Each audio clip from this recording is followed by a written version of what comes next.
The guru won't leave the stockade until he has his walking staff and his moonstone. He also insists that we purify Ayers Rock of all miners. Only then will the Dreamtime spirits be appeased, and the guru will be free to use his powers. Sly must have impressed him in their conversation, because now he is requesting that Murray and I meet with him individually. Something about judging our spiritual centers. I've discovered a passage through one of the miners' caves that should make getting up to the guru less difficult. He also mentioned that the miners had foolishly unearthed the Mask of Dark Earth. I guess it was his job to guard the thing, and now that it's out, bad things are sure to follow. Sounds like mumbo jumbo to me, but we've encountered some unexplainable phenomena over the years, so I'm not gonna rule it out as a threat to our operation. I love how it shows the screenshot there from the mumbo jumbo crypts in Sly 2, where we literally had to go down there to collect, like, what the heck was it again? It was like Bad Mojo or something like that. Where it's like, oh, the miners talk about some Mask of Dark Earth thing. Which, it's probably just a hoax, but like, we've dealt with some very, very strange things before in this trilogy, haven't we? You have something shiny. I would very much like it. Can I yoink it, please? What have you got? A silver ring? Okay, I'll take it. Thank you. Alright, I'm going this way now. Goodbye. Oh. How about you? Whoa, where am I going? Yeah, I'm just gonna... Okay, so we're going over to... So we have a Murray mission. Our first, like, actual Murray icon mission thing of the game. Well, thank you. I'll take all these coins and such. Someone else trying to fight me here? No? It's fine. It's probably fine. Yeah, so we're going over to Dark Caves. Reminds me of Gen 2 Pokemon, good old Dark Cave. So it seems like that helicopter's continuing to just, like, drop bombs and such. Yeah, it's continuing to drop bombs. I love how it's alerting the guards. I love how the guards' own helicopter dropping bombs just kind of randomly is alerting the guards, and they're like, what was that noise? Essentially. I guess we'll go around this way. Oh, I need to go across the thing there to get up there, don't I? I think.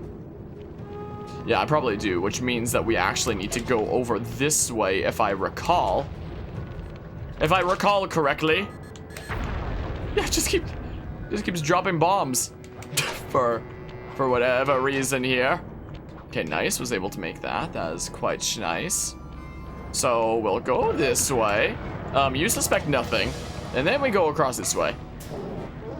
Yeah, you can't make it across there. You can't do that. Alrighty, let's make it into the Dark Caves. Are these the timed ones? After capturing the guru, the dingoes confiscated his magic walking staff and moonstone. Without these objects, the guru is powerless. Given that we're dealing with miners, I bet they stashed the goods in one of the caves around here. It's a secure location with plenty of guys on duty to provide protection. I agree. The most likely candidate is this mine shaft. It appears to have the highest number of workers coming in and out. Good place to start. I'm on it. As we'll find out soon enough, these mine shafts are very, very dangerously constructed. Like, I don't think these guys seem to have a whole lot of safety procedures. Oh! A freaking random bomb just dropped down and blew us both up? Okay, that sounds about right. Hello, Hawks. Hello. Goggles will make navigation easier. Oh, yeah, the freaking red and blue 2D, I mean 3D glasses. No 3D for me right now. That's crazy how back then, with Sly 3, every copy of the game came with a pair of good old red and blue 2D glasses, of which I don't have mine anymore. I don't know what happened to them. Like, look, you go in, and there's literally, like, no door or anything. It's just a hole into this. Yes, this is how mine shafts work. This is absolutely how mine shafts work. I agree, game. Hope you're doing well today, Hawks. I might have already said that. I'm losing my mind. It's very loud. My goodness. Well, let's just go ahead and boopity bop. Health thing, maybe? No health thing. That freaking random bomb. My goodness, you're doing good. That's good to hear. I've mostly spent today with some more game design class shenanigans. Big spins. I'm we had to play a couple of games, change up the rules and stuff, and then have other groups play these different games with our edited rules, and we have to figure out how to fix it after the previous groups tried to break the game, and it was very interesting. Sly series is so good. This is probably my favorite game trilogy. Most likely. I mean, I don't exactly know a lot of game trilogies, but regardless, there's that. What did we do? What for our game? Hold on, wait, I'm spinning this way. So we started out with a card game, I believe. Okay, and then the other way. Like, most of what I remember is the second game that we played, which I don't remember the names of. I can tell you the names of it if I look back in Discord at our freaking class Discord thing. Like, hold on. Wait, I might need to run. Take you back to your rightful owner. Oh, that's echoey. That's probably intended. These though. miners Hold are on. smarter than they look. I can tell you in a hot second here. Looks like a light-sensitive detonator. If I can get it outside and into the sunlight, it should Wait. power down. Dang, it doesn't say the first name. I can tell you the second game name. Wait, no, I'd be able to tell you in a hot second here. I just need to freaking do the freaking speedrun thingamabob. Gosh, darn it. Oh, I remember what the name of the first one was. The first one was called Conspiracy Theory, which is about basically betting different point values for different influence cards and stuff like that, and also trying to like bet to not be the person who had like negative influence cards and stuff like that. So I mean, you could get some good cards with these bets early on, but then you might not have a whole lot of stuff later, and then the person who had like the least money at the end also would just automatically lose and such, and it was rather strange. That was the first one. And then the second one, yeah, so that was Conspiracy Theory. And then the second game that we played after like different groups edited the rules and gave them to other groups, we played one called Conflict of Interest, which was, I don't know about that game. I don't know about that one. I've marked the entrance in your binocular. It was technically a board game, like where you move different pawns around the board and stuff like that and give them different point values, except which pawn you are is a secret until the end of the game, and with your roll you can move anybody. Like with a 6, you could say move one person 2, one person 3, one person 1, like as long as it adds up to 6, stuff like that. And whenever you land on a certain space, everybody gets points based on like what space they're on, and it's like, okay, do you want to freaking, you know, almost reveal who you are by moving your piece into an advantageous position, or do you want to like move everybody and not be suspicious, which is what a lot of people mostly did. And what did we do in our game of the conspiracy theory thing to break it? Oh, what we did was we had the freaking money values that you had in your hand that you would use for betting added onto your like your points at the end. So when we tried out that rule set, we basically almost nobody like barely bet anything most of the time after that, because like, okay, we could just gain points by like having these at the end of the game anyway. So bets were either like very small or non-existent. That's just complicated. Yeah. And when it comes to the second one that we did with the other group and such, the one where we needed to like move pieces around the board that you're probably saying that's complicated too, without knowing who is who. There were like 10 spaces around the board, actually 12 spaces total in like the circle around the board. So it went from 0 to 10 for their points values, and then like a -3. And there was a tank on the tiles, a little tank icon, and it's when somebody lands on the tank that everybody gains points, is what it was. Yeah. And what the previous group did to like break the game is when somebody landed on the tank and then everybody gains points based on like what space they're on, is they would have that person then move the tank to a space of their choice and then get to like roll again. So you could, in theory, if you're like on a good space, you could just like move the tank in front of some other pawns, roll again, and then move a pawn onto that, and then you gain points again, and then you move the tank again in front of some other pawns, and then you roll again, and then just infinitely. So we had to take that rule, roll with it, and figure out how to fix it to make the game like not an infinite, essentially, for somebody to just easily win just like that. So what our group did was we had it be that like the person like behind you counterclockwise, so the person who went before you essentially is the one who gets to move the tank to a different spot. Because if it's the person ahead of you, they can just move it to a spot ahead of them and then easily land on it, easy peasy. Oh, come on. So we had to be the person who's then gonna like move as far away from you as possible, so the person who went just before you be the one to move it. But even that was kind of busted, because the board was only like 12 spaces, and you had like 6 pawns total all across the place, and you can choose to use your rolls however you want, like, you know, adding, as long as it adds up to like the number that you rolled, essentially. Plus, if you rolled a 1 or a 2, it would just count as 3 anyway. So because the board was so small and the pawns were all over the place, it didn't really matter where you put it, it could still be a freaking infinite, was the thing. Because the nature of the board, it was way too small. Was the thing. So I had my turn therefore last like 8 or something rerolls from doing that before I just couldn't land on the tank anymore, because it was 4 spaces away and I rolled like a 3. It was so silly. So that game just seemed to be fated to be busted. That's what it kind of seemed like. Here's the stick. You got the staff! You got the I staff! wonder what's so special about this staff. Another booby trap for a stick? These guys are paranoid. And from the sound of it, they've called in reinforcements. Nothing like a horde of angry dingoes to make things a bit more interesting. I guess it's so echoey right now because we're in a cave and such. But when I was playing Sly 2 last year, I had an issue with the audio that I couldn't hear on my end. Whoa. That was just on the stream because I didn't realize that OBS was like outputting the audio twice.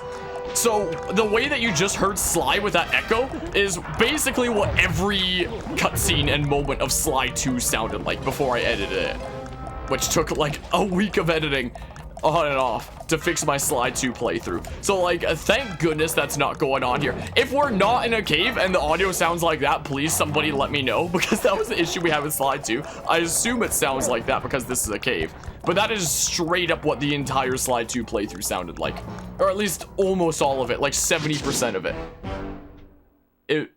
It was a mess. It was a mess, and I'm sad that nobody let me know that it was a mess.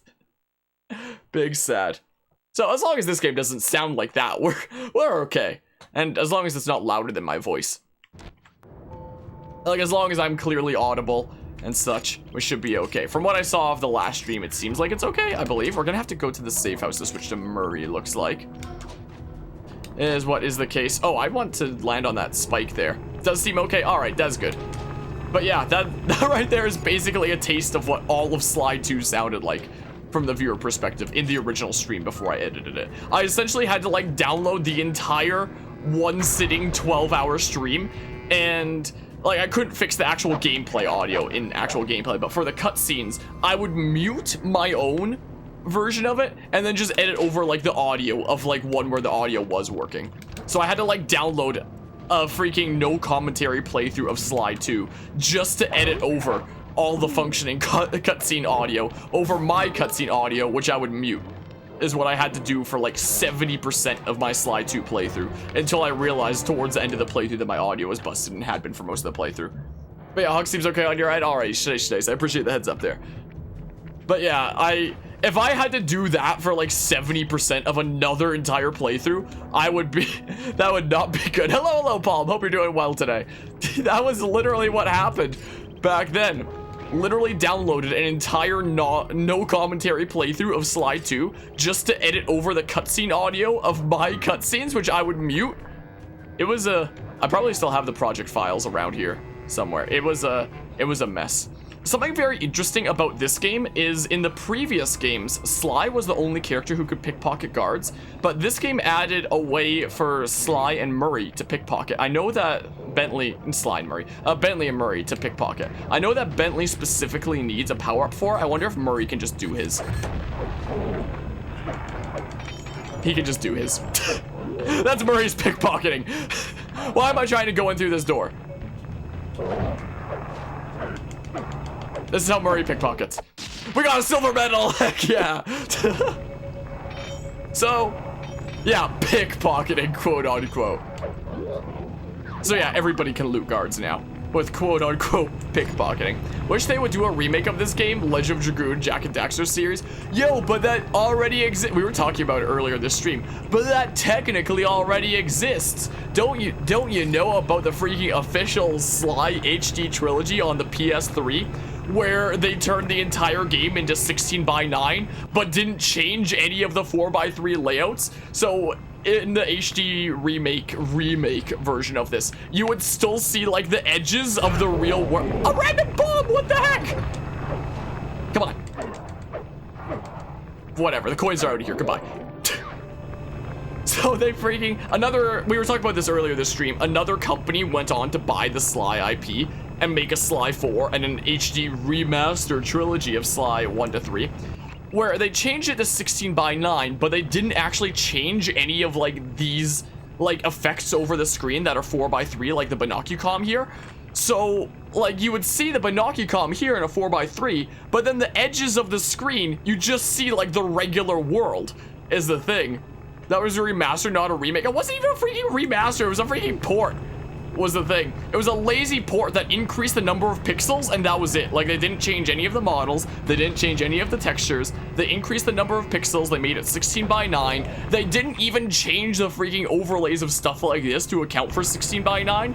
So, like, I've never played the HD quote-unquote remasters, but, like, I don't want to, and from all the accounts that I've heard, apparently the originals of these games, which I'm playing right now, are just the better versions anyway, because they're, you know, the way that they were designed to be, and there were no changes in the versions that were, you know, changed for different aspect ratios.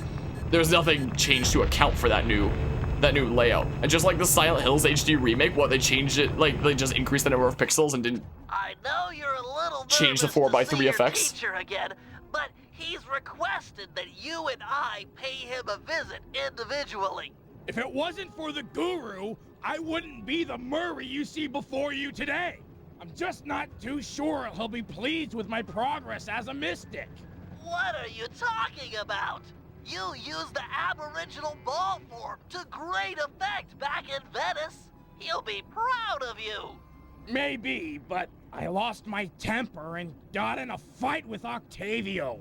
To help me. I'm sure the guru is happy to see friends sticking up for each other. Head into this cave. It'll take you right up to it. Okay, Bentley. Caves ahoy! Caves ahoy, let's go in there. And yeah, it's really bad. But yeah, I do think it'd be really cool if like the Sly trilogy eventually did get like an actual proper remake. But unfortunately, I really don't think there's any chance of that happening. Like, these helicopters keep bombing the guards. What the heck? What do you have? That, I guess. My goodness. But I don't really think that there's any chance of it, unfortunately, because, like, the Sucker Punch, the company that developed this trilogy, as far as I'm aware, correct me if I'm wrong, but I'm fairly certain this is the case, isn't really a company anymore. They all, like, went their separate ways and are doing their own things nowadays. Like, Sucker Punch isn't a game dev studio anymore. Of course, throwing Boop. guards will work. Can I still? Cool. Oh, I couldn't throw the guard all the way over there. Whatever. But yeah, Sucker Punch isn't really a thing anymore. But yeah, I think they changed some sign fonts into Comic Sans or something similar, huh? Like, I know that in, you know, with using Nintendo as a similar example with freaking Mario 3D All-Stars. Another example of a quick, easy freaking, let's just turn it into 16:9 and increase the number of pixels and do like almost no other changes. There, I know that they like changed some images in 64, but like, not a whole lot. You have something here. So like, even effects like this that you're about to see in the HD like remaster, the little redness, it would still show the edges of the real world there. Like the redness is only a 4:3, so you know, almost as lazy as freaking 3D All-Stars when it comes to that. But yeah, from what you heard, Sony actually gave Sly to some other dev, and it sounded best to keep it in-house. What, Sanzaru Games? Sucker Punch made the Infinite series and Ghost of Tsushima, so they're still around. Oh, okay. I guess I'm completely losing my mind. I'm fairly certain the original team, though, isn't still around. Maybe that's what I heard of. But the company who officially owns it nowadays is Censaro Games, who developed the quote-unquote HD trilogy of these games, and then went on to make a Sly 4. But I hear that apparently the gameplay of that game is pretty good, but I've never played it before. But I've looked at all the cutscenes of it before, and yikes, the story. Like, Sly goes through a very interesting character arc across the trilogy, and especially in Sly 3. Like, since this was meant to be a trilogy, this was meant to be the final game in the series, the end of the story, essentially. And the arc and, like, conclusion that he ends off with in this game, at the beginning of Sly 4, they just undo it. Like, nope. That character development he went through, yeah, he just gives up on that. Like, that whole big resolution he has at the end of Sly 3, yeah, he just decides it's not really worth it anymore. The door ahead appears Yeah. to be sealed shut. Then I'll just bash it in. What's the good of having fists if you can't smack steel doors with them? It's too thick, even for you. No, to get through, we'll have to overload the pressure in this piston. You want me to punch it? I could do that. Use your aboriginal ball form to bounce on top of the piston and smash it down. Build up enough hydraulic pressure and the door is sure to open. Piston beware. You're about to be bounced. You're about to be bounced. Man, the ball form has gotta be like one of the weirdest things they added to this game. Just stretch the pixels and give it a coat of paint, then slap a big old price tag. Whoa, that's probably clearly as intended. Absolutely. Man, the fans are gonna love that one. I mean, in the case of things like 3D All-Stars, a lot of fans did love that, and reviewers were like, oh my goodness, this is so great. This is a freaking must-own if you have a Switch. Like, the only reason that I own 3D All-Stars is as a content creator, but like, Piston sucker. there's no way I would have bought it if I wasn't a content creator. That's kind of the same situation with the Diamond and Pearl remakes coming up. Like, the things that I've loved about the previous Pokemon remakes is they've been like a modern take on classic titles. Like, for example, Heart Gold, Soul Silver used like all the Pokemon up to Generation 4. You could still interact with Diamond, Pearl, Platinum, stuff like that. It introduced new mechanics that weren't even in the original Gold, Silver, Crystal. And same with like a Mega Ruby, Alpha, Sapphire. It brought along things like Mega Evolution, the Gen 6 thing. It brought like Latios, Latias Soaring. It brought like all the legendaries from like previous games and stuff like that. And the Delta episode, things like that. There's things like that where it's like, whoa, this feels like a new original game. Just like with the setting of a familiar scene. Like, it's a new modern take, it's a new main series game. But the thing about the Diamond and Pearl remakes coming up is they just look like the original. They don't look like a new modern take on Diamond and Pearl. It's just like, oh, let's just quickly throw something together to make a quick buck. Let's not bother doing more than that. So it's not quite the same situation as just like, you know, making it HD and slapping a big old price tag on it, like something like 3D All-Stars or like Censaro Games did with the Sly trilogy. But it's still something similar where it's like, yep, let's basically just take what we have here and bam, price tag. Is how I'm interpreting the Diamond and Pearl remakes. Another thing that I would not buy if I wasn't a content creator. Oh, I remember this. You have to do like this is a thing. But yeah, Cam, you're gonna get Legends Arceus. So alive because I'm a content creator. That game has so much potential to be so good. But like, in the trailer, the game barely runs, which I'm very scared about, and the models look like they're from freaking either a Gmod or VR chat or something. But yeah, it was what Censaro Games that Sony contacted to do the Sly series, just couldn't think of the name. Should have just had Sucker Punch do it. Absolutely. Like, I've never, to be fair, I've never played Sly 4, and I have no intention of ever doing so. But my biggest criticism of it is definitely the story. I hear that the gameplay is actually like some of the cleanest gameplay in the series. But the story literally undoes the character development that Sly goes through over the trilogy. Just like, yeah, that character development he went through, how about it's just not a thing anymore? And let's just make him like hella annoying now. 3 against 1, and I still took you piston chumps to school. And Murray goes through a character arc in this game, which we saw in the last episode and a little bit in this one, and we'll see a little bit more towards the end of, and especially throughout the trilogy, of him feeling like he's not super useful to the team and needing to like really prove himself when he like dons the persona of the Murray, and then like blaming himself and feeling like he wasn't strong enough to save Bentley, yada yada, and then finally being able to come to terms with what he can do. Stuff like that. That's his freaking character arc across the trilogy, and especially in this game.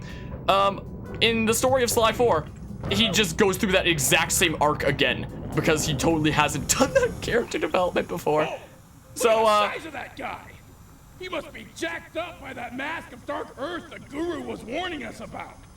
Curious. It seems to make the wearer much larger. Probably more aggressive, too. I can take him. My righteous quest to see the guru won't be stopped by some big stupid freak in a mask. Even if you won, you'd have nowhere to go. The door through has an electric deadbolt. This whole area runs off the same circuit. Even the drills are linked up. Then I'll throw this clown into the drills. That might break the circuit. Give it a try. But yeah, boopity bop. But essentially, so Murray goes through the exact same arc that in Sly 4 that he does in this game, except like much, much worse. Like, I don't know who wrote the story in Sly 4, but it's almost as if they, like, had never seen the story of any of the other Sly games, is what it seems like, considering, you know, they undo stuff from previously in the thing, or redo certain things as well, is a thing. So, you know, also that game ends with, like, a massive cliffhanger that isn't resolved until today, that apparently was supposed to be resolved in, like, a DLC thing to wrap up the story that never wound up being released, which is, like, so dumb. You shouldn't have your game end in a cliffhanger and then have the story only be resolved in DLC, and then the game apparently didn't even do enough to do well enough to warrant a DLC coming out. So it's just like perpetually a cliffhanger. So as far as I'm concerned, with like the bad story writing plus cliffhanger, that game does not exist, especially considering like this game was written to be the ending of the series. Like this was meant to be the finale, which will become like super evident by the time that we get to the end. It's like, okay, that's the end of the story. There's like no feasible way in which it continues. And then Cesaro was just like, how about we just like continue it with this lazy excuse anyway. But yeah, a silly 24 FPS Gmod character. Yeah, that really is what Pokemon Legends looks like. Character development, what development? Yeah, according to Cesaro Games, the company Sony handed to make the Jack and Daxter remaster did a really good job. Maybe Sony should have given it to them. For PS3, that is, not PS4 version. The PS4 version is a sham, as they're just playing on an emulator. So kind of like Mario 3D All-Stars. In a way there. Yeah, like, it's clear from what I've seen of Sly 4 that the people working on actually developing the game itself and making like a nice gameplay experience definitely had a lot of passion for it. I hear that it's like some of the cleanest, most fun gameplay in the series, but the storytelling in it is so garbage. I have returned, my master. The black water now runs clear. I'd like to... I am asking... Oh, man. Yeah! I want to join back up with my friends, and, we're hoping you'd come along, too? You'd love it in the gang. We have all kinds of fun.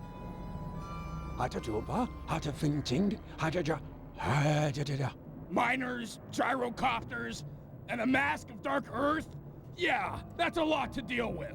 But we'll help you, I promise! Thanks, Guru. I'm happy to see you, too.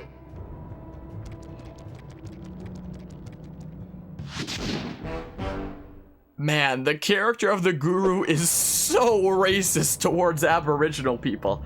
Thing is that you never notice playing games like this as a kid.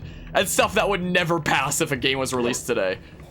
Man, it's so crazy going back to older games and like that I played as a kid and analyzing them with like a new lens. Like, it's totally racist, but it's, you know, I adore this game.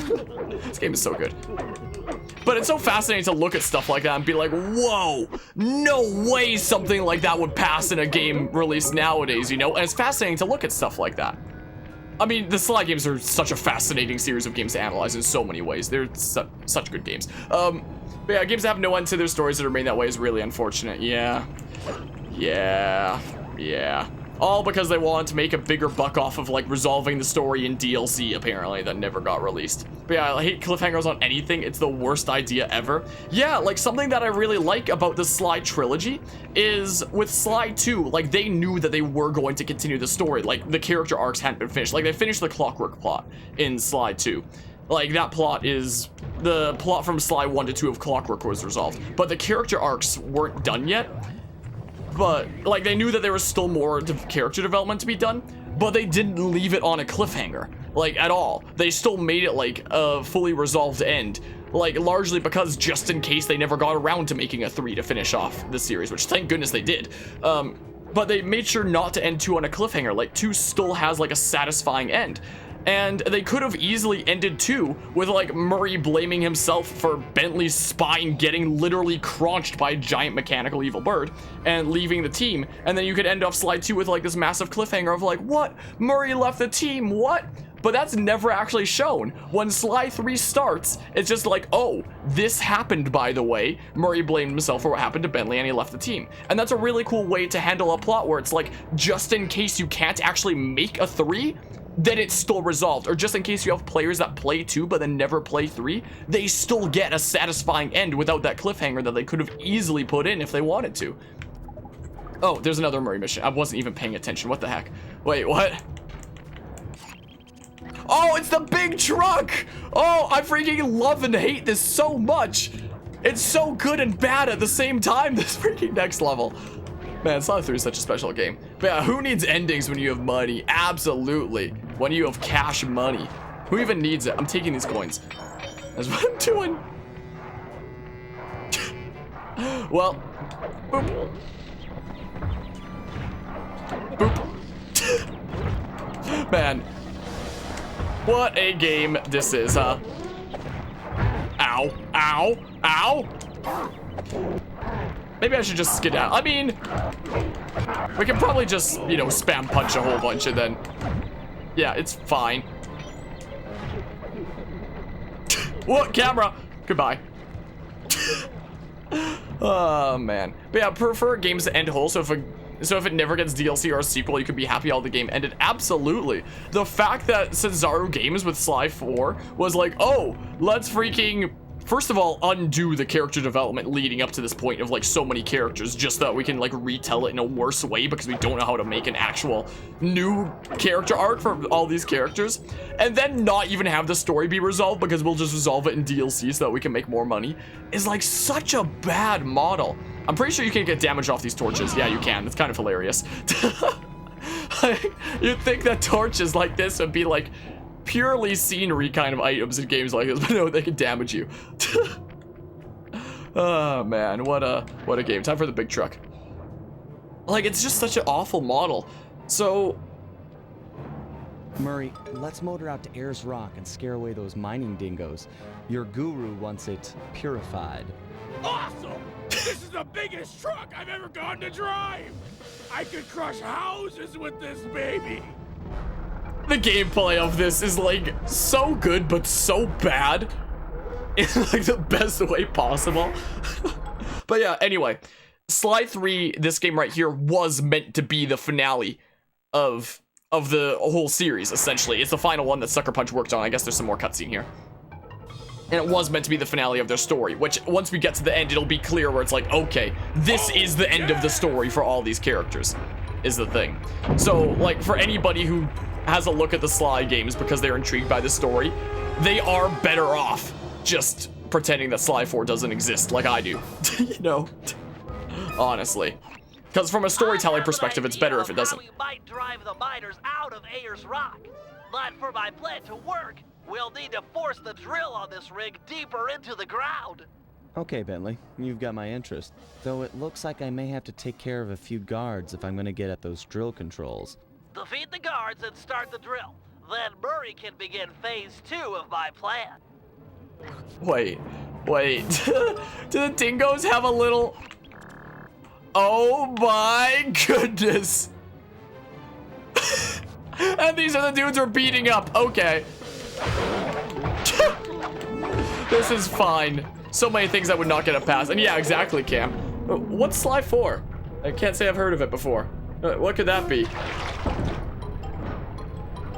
Nice work, Sly. The sonic vibrations caused by that drill should drive the giant scorpions in the area to the surface. If we can capture a bunch of red soldier scorpions, releasing them into Ayers Rock is sure to push out the miners. Sounds like a job for the Murray. One question, though. How do I capture scorpions with a truck? Well, you see. The vehicle is equipped with a supercharged e-brake, which, if pulled when moving, will cause a forward flip. I time it correctly, and you'll trap a scorpion in the mining nets built into the bed of the truck. Okay, Bentley, bring on the scorpions. Not so fast. The truck's tires will heat up quickly in this blazing hot sand. You'll have to cool them down by driving into the water or running over scorpions. Watch your heat meter to make sure they don't melt. And remember, we're only interested in the red soldier scorpions. The blue worker scorpions won't help us scare the miners off. The truck controls are straightforward. Hold the X button to go forward. Sly 3 adds a lot of strange mini-game kind of things like this. And yeah, I guess those dickos are just, yeah, they're just hard-working solo dads. So you literally do this! Are being driven to the surface. Oh my, isn't it the best? It's like so good, but so bad. You know? Remember when I was describing this before as like a kind of gameplay thing that's like great, but awful at the same time? This is what I meant. This is what I meant here. Like, it's so great, but like so god-awful. Sly 3 is such a special game. How did I catch that one? What? Yeah, worst idea to even hand them the Sly series if Sony had to hand it to them. Well, Sony should have had Sucker Punch overlook the game development, and what Sucker Punch says Cesaro has to follow up. Yeah, that would have been like a much better model, at least especially from the writers. Like, they're only good to cool down your tires. I love how Bentley describes the wildlife. The blue ones are only good for cooling down your tires. You know? Oh man. But yeah, at least for the writing team. Like, I've never played Sly 4, but from what I hear, apparently like the general gameplay is like really, really good and really smooth. Oh boy! Apparently. And there was a red one there. Leave me alone, Bentley. Leave me alone and such. Because like there's all the character development that they undid in that game. The fact that it ended in a cliffhanger. Keep the scorpions coming out.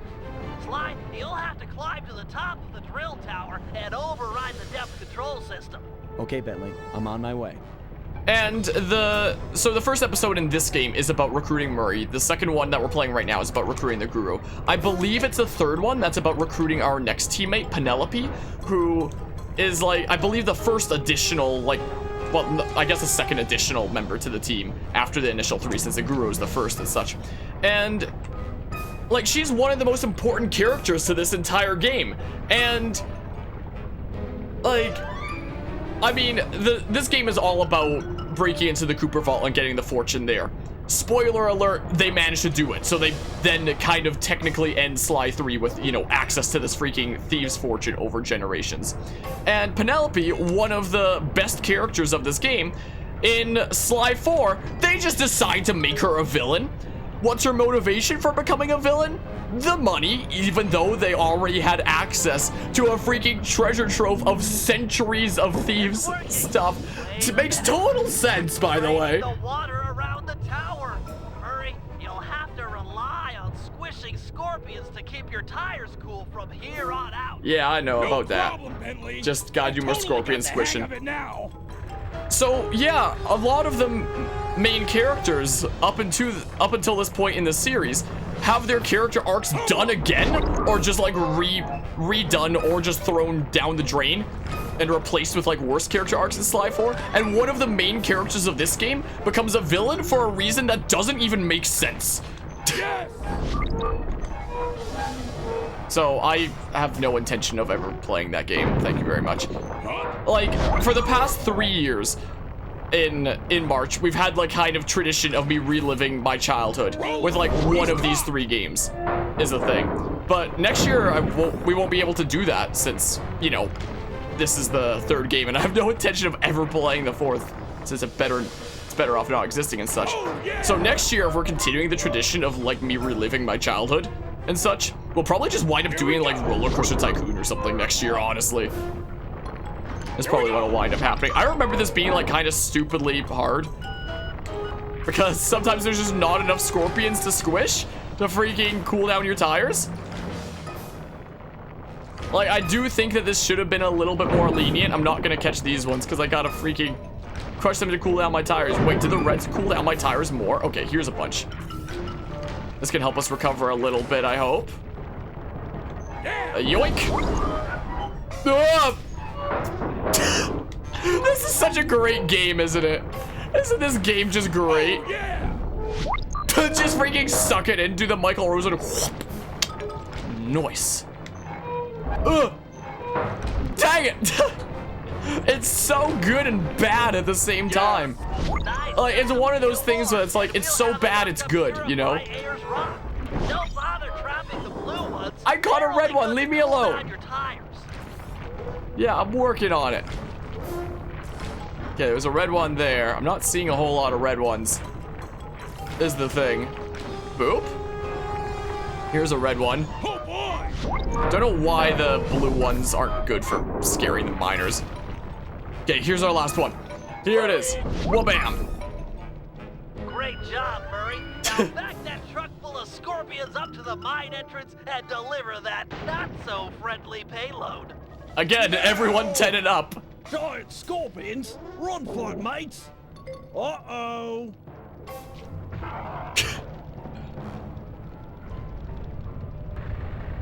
Nice teamwork, guys. Ayers Rock is clean of miners. The guru will be pleased. Job complete.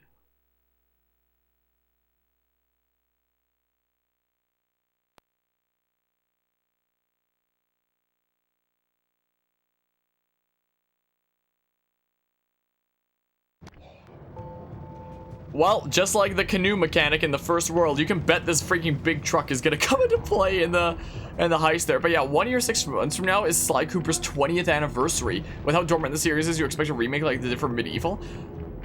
I don't know, Sly's in just like such a weird place nowadays. Like, if there was like actually a remake of the original trilogy, man, that would be incredible. There was a Sly Cooper movie that was supposed to be in development for a while, but then they canceled it and were like, we're gonna make a TV show instead, and then they canceled the TV show as well. And I have no idea what's going on. And there's like a trailer for it as well that like looked, you know, like the quality of the animations were gonna be freaking crazy and stuff. But apparently the whole project has just like been scrapped now, so I guess they freaking threw together a movie, or not a movie, a trailer, before they even had like any at all of the movie done, I guess. Which you should never do. Wait, so the last one, okay, yeah, it's a Bentley one to actually finally get the guru out of there and such. So, I mean, there was that situation. Also, something very strange with the supposed movie that was supposed to be in development for a while is Bentley and Murray were having their original voice actors back, but the voice actor for Sly was completely replaced with like one, I don't know what his name is, but some guy who had like a much deeper voice who was like, I've got this handled, I'm in, like that kind of voice essentially. Like the, I'm trying too hard to be a badass and I make myself just look like a fool in the process kind of voice, you know? Well, bam. I'm gonna skedaddle over this away. And apparently, like, the original Sly voice actor was like, he didn't even know that there was supposed to be a movie in development until he saw the trailer, I believe is what I heard. So, and he was like, oh, well, I guess I'm not gonna be a part of that project then. Okay, well, I mean, the way that he received it was actually, like, you know, super duper professional and such. Like, I believe he had, like, an official statement on it, whereas, like, okay, by not being the voice of Sly anymore, now I can go watch this in theaters and actually finally appreciate it from the fan perspective instead of the voice perspective. Like, he handled it in like the most respectful way that you can. But it's still pretty crazy that, you know, when the movie was a planned thing, that they didn't even contact the original voice actor for Sly, but Murray and Bentley were supposed to have their original voices, and Sly was just out of luck. And completely replaced with like the, I'm gonna try too hard to be a badass kind of voice. I need to go up that ramp over there, because when Murray opened the door, that brought down the little jump pad thing. I'm now remembering. Well, I'm bad. I'm bad at this game. Oh my, I tried to quick scope there. How about you guys just don't? How about you don't?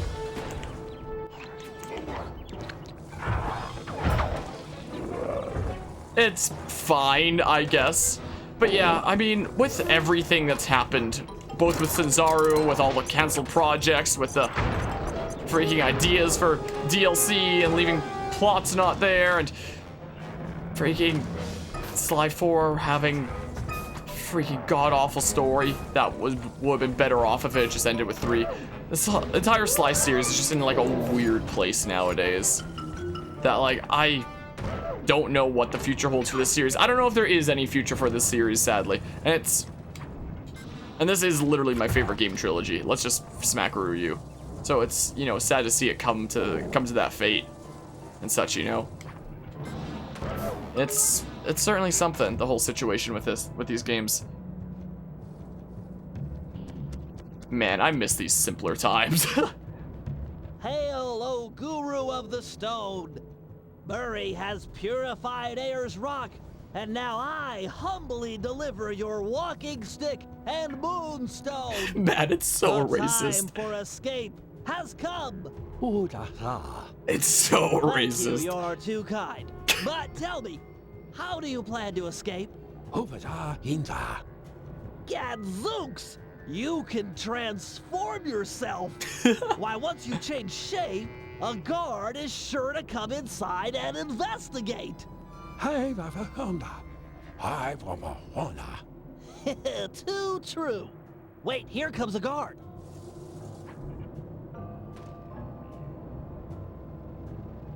Master. Yes, hail, O Guru of the Stone. So we can literally just... When you do that. What? Where'd he go? Where'd he go? This is one of the guys we saw at the end. Yes, every episode in this game is about recruiting one additional teammate to like be part of the heist at the end, essentially. Head for the drills. I guess And this is the first one we recruit for that. Well, I guess technically the first one we recruit for that is Murray in the first episode, but that's more for like, you know, plot, character development kind of stuff. But this game adds a lot more playable characters. Like, Sly, Murray, and Bentley are the only ones that you can select to play as whenever you want from the safe house. Every other character, including Carmelita, are ones that you can only, like, play in certain missions, including the Guru here. So, yeah, he is indeed one of the allies that we have at the end. Every world recruits, like, one additional ally. How do I dismount? Well, I figured it out, I guess. He doesn't have a binocular copy, he just channels through his mind. Yeah.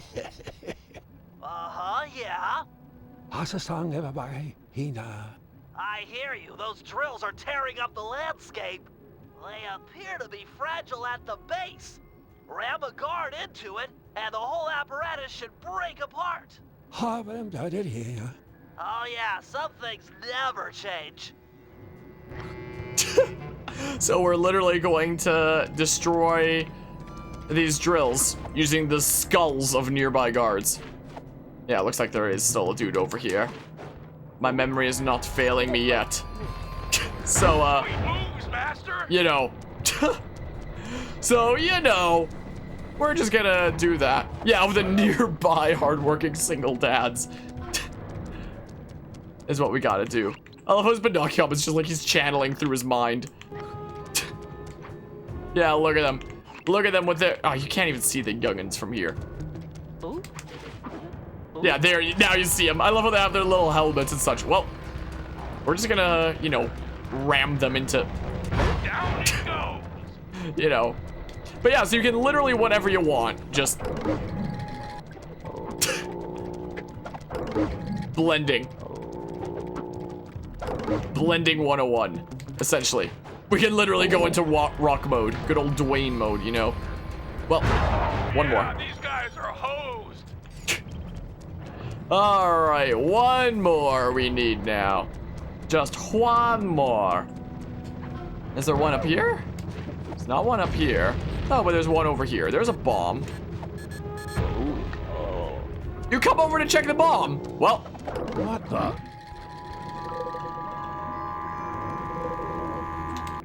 this game's so dumb. Oh, man, I have way too many hours in this game.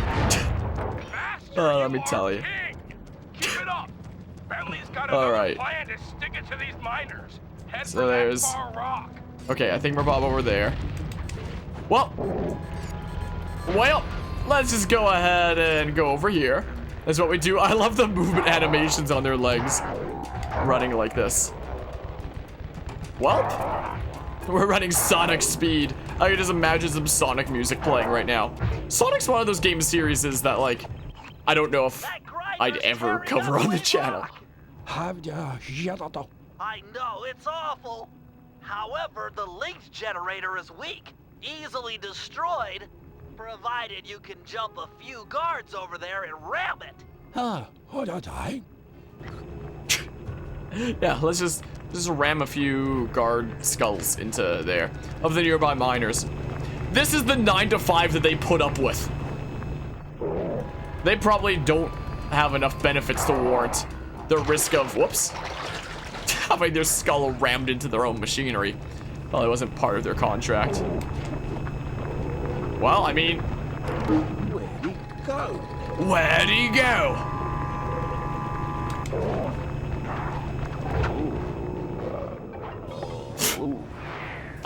Oops. Oops. Well, I mean... Alright, let's not try to make the mega jump. We'll just, yeah, go from here. Is what we'll do. Head on across. Neat. Also, something very interesting about him, I guess because he's meant to be like a super peaceful character. Square, which is normally the attack button, it doesn't do anything with him. And yet somehow he's perfectly willing to ram all the guard skulls against one another and murder countless miners in his life of peace. Like, just look how peaceful this is. You know. That machine is crying hot, oily tears from your righteous blow. Oh, the dialogue of this game. It's just so good. Well, let's go over this way. What does the kiddo look like? Well, we can't really see him from there. I want to see the kiddo, what he was up to over there. That's what I kind of want to see. Well, look how peaceful it is. The miners' machines are silent.